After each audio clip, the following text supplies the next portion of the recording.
Welcome to Super Genius Teaching, where we're working hard to make math easy.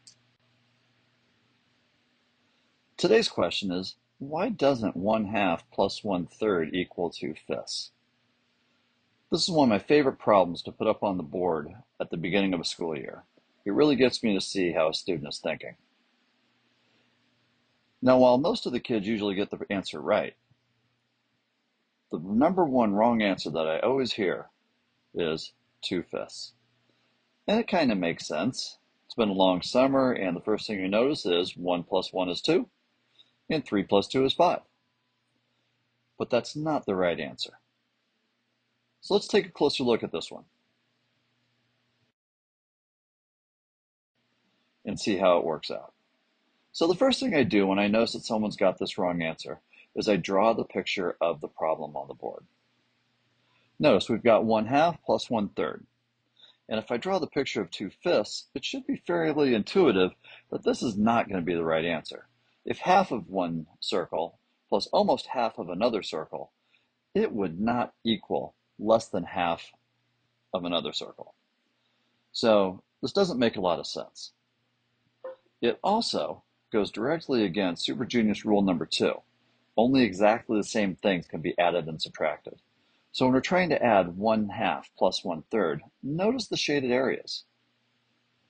They're not the same size. And since they're not the same size, they're not exactly the same thing, and you cannot add them together. So what do we do?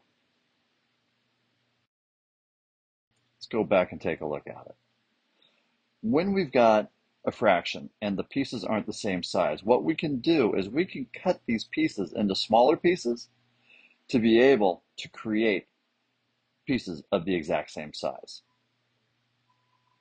Notice, when I cut these into smaller pieces, I now have pieces that are the exact same size. However, they are no longer 1/2 plus 1/3.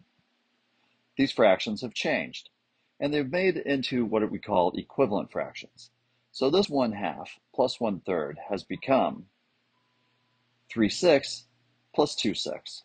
Because if you look at each of the circles, we now have the circles cut into 6 equal pieces. And if you look at the first fraction, we notice that we have 3 shaded areas, so that's 3/6. And the second one is 2 shaded areas, or 2/6. And now all we have to do is count up these equal sized pieces. Notice, I have 1, 2, 3, 4, 5. And that's why the answer to this problem is 5/6.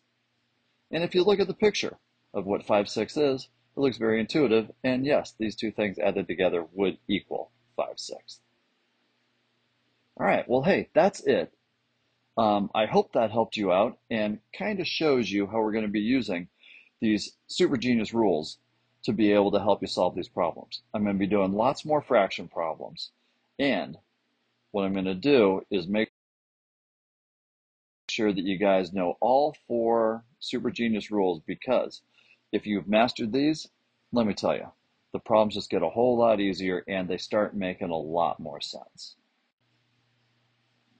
Thanks for stopping by. If you like this video, please make sure to subscribe to our channel, and we'll have lots more content on the way. Thanks, and have a great day.